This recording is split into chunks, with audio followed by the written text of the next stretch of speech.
Hello. It's Kevin here. Welcome to another video. As you can see, where are we? It's for OET.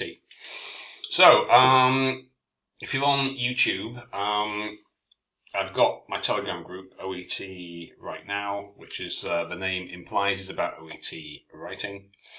Links to the Telegram group below if you are not a member. If you are, you know, so there you go. I've got a few new members this week. That's good. Glad to see you all. Just check this lighting. Is that any better? That's kind of better. It's a sunny afternoon. And the sun's shining from my office window. Let me just sort this out. Okay. That'll do. So now, I haven't made a video for OET for a week or two. As always, pretty busy, like I keep saying, for IELTS and OET, you know. Many students on italki and other things as well. So this is a nursing letter. I haven't done one of these for quite a long time. So we'll take a look at it. I apologise to the author. She sent me about 5 or 6 letters, and I haven't. It's not that I didn't want to. It's just I haven't had time. This is the first one of yours that I've had time to address, and I will hopefully try and do more. But a couple of new members have recently posted their letters, and I'm going to try and do a video for those two immediately after this one. So it's going to be a busy afternoon for me, it seems. Anyway, so. First things first, let me get my usual disclaimer nonsense. Where are we? Pretty busy, as always. Disclaimer. Put that here first. Fair use, teaching purposes, non-profit, etc. Okay, just in case. Now, I don't have any case notes for this one. As I keep saying, I shouldn't need any. Because if you've written your letter correctly, I shouldn't need any case notes. What I do have are the criteria. You should have seen these. I certainly hope so. If you haven't, then you've got no business taking the OET test. So we've got purpose, content, conciseness, genre, layout, language, etc. I'll be referring to these while analysing your letter. So let's take a look. So, audience and purpose. Who are you writing to? So, you're writing to a lactation consultant. Okay. So, R.E. Dylan Charles, DOB. Obviously, this is an old set of case notes, 2011. Okay. A little bit old now, but still. So, dear sir or madam, I'm writing to refer Dylan. Right now, if it's a referral, okay, but you don't necessarily need to say this is a referral. Now, I don't know what it is you want me to actually do here. It says support.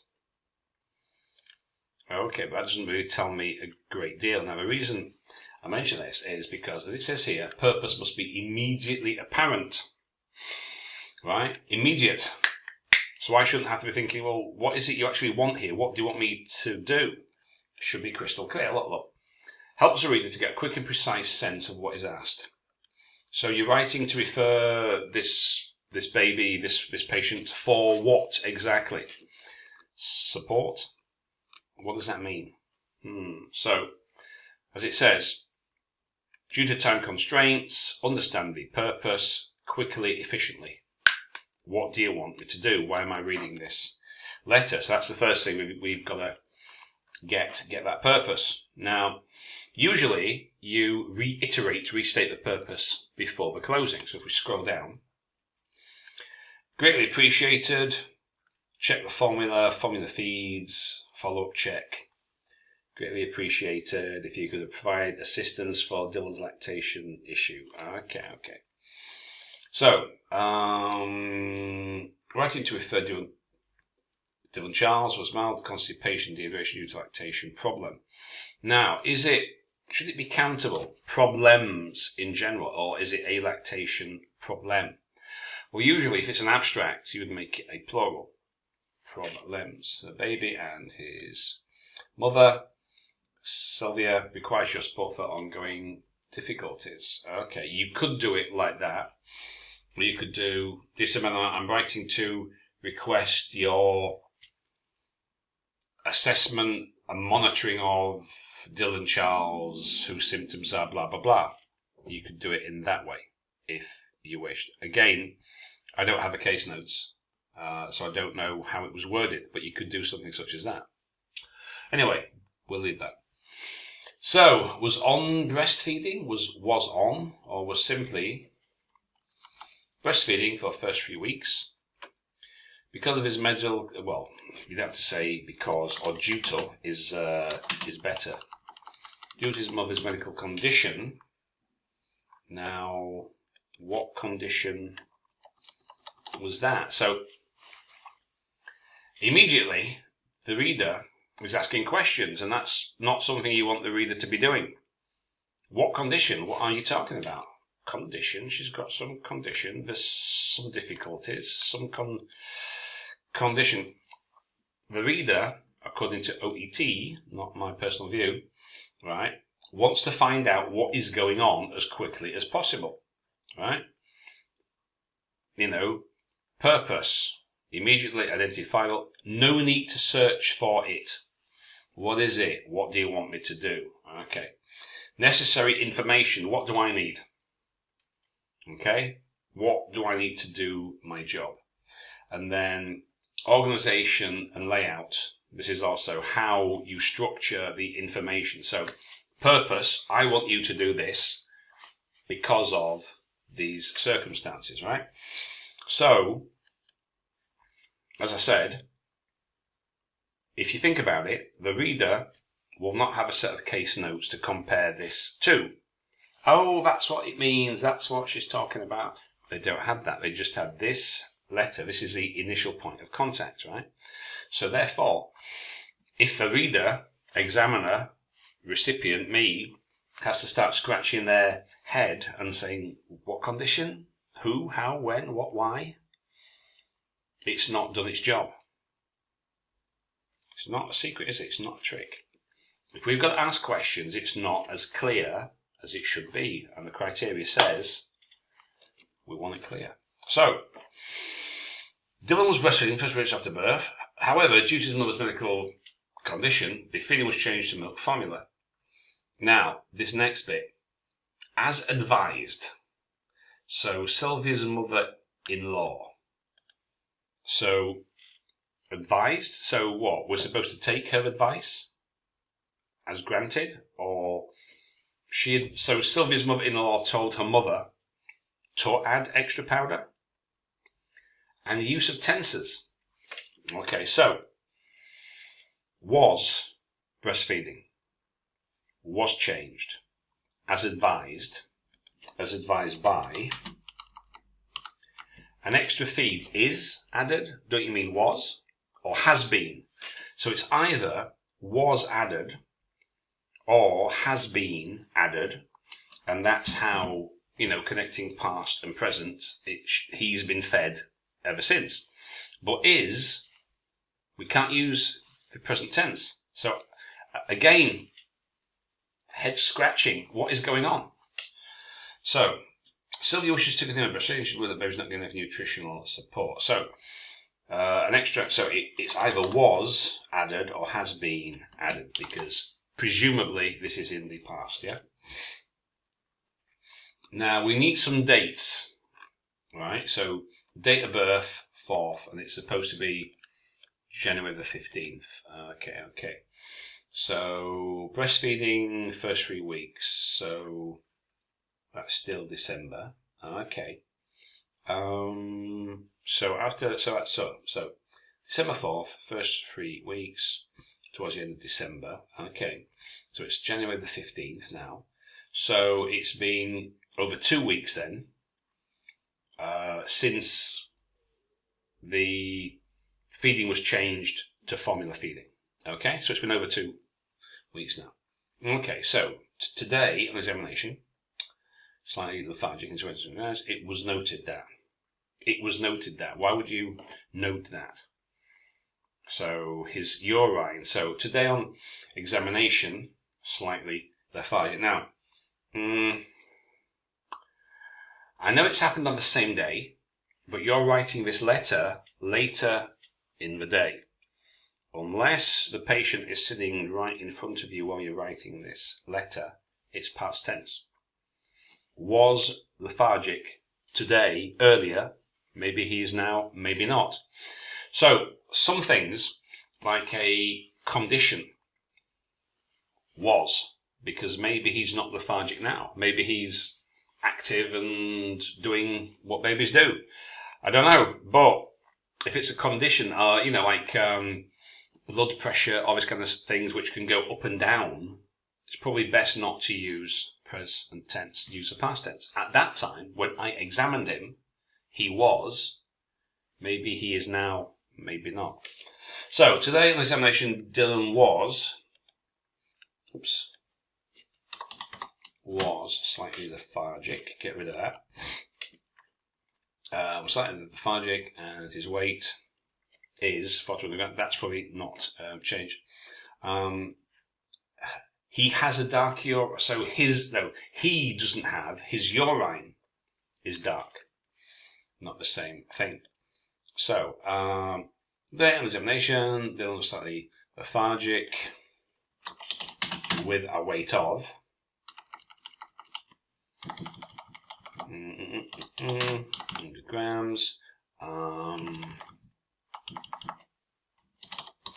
His urine was dark in colour.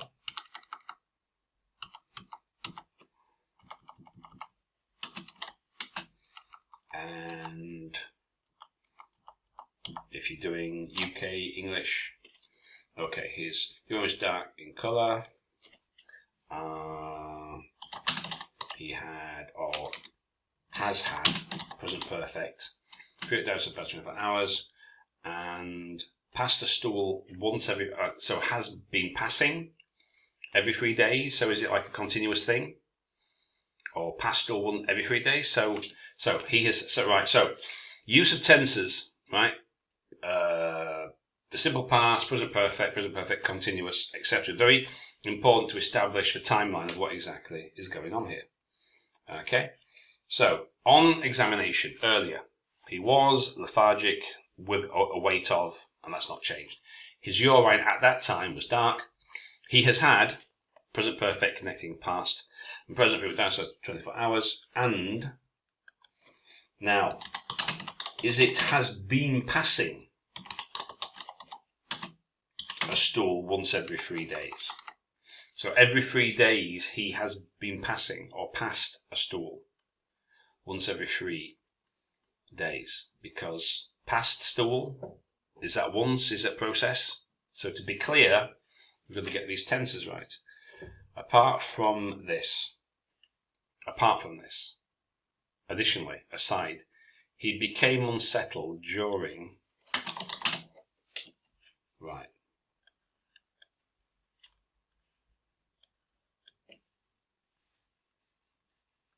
Really? Last month? The summer heat wave? So, don't know what that is. No idea what that is. It is January the 15th.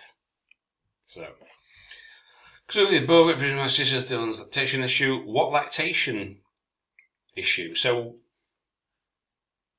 right, he's got a lactation issue. Well, he doesn't.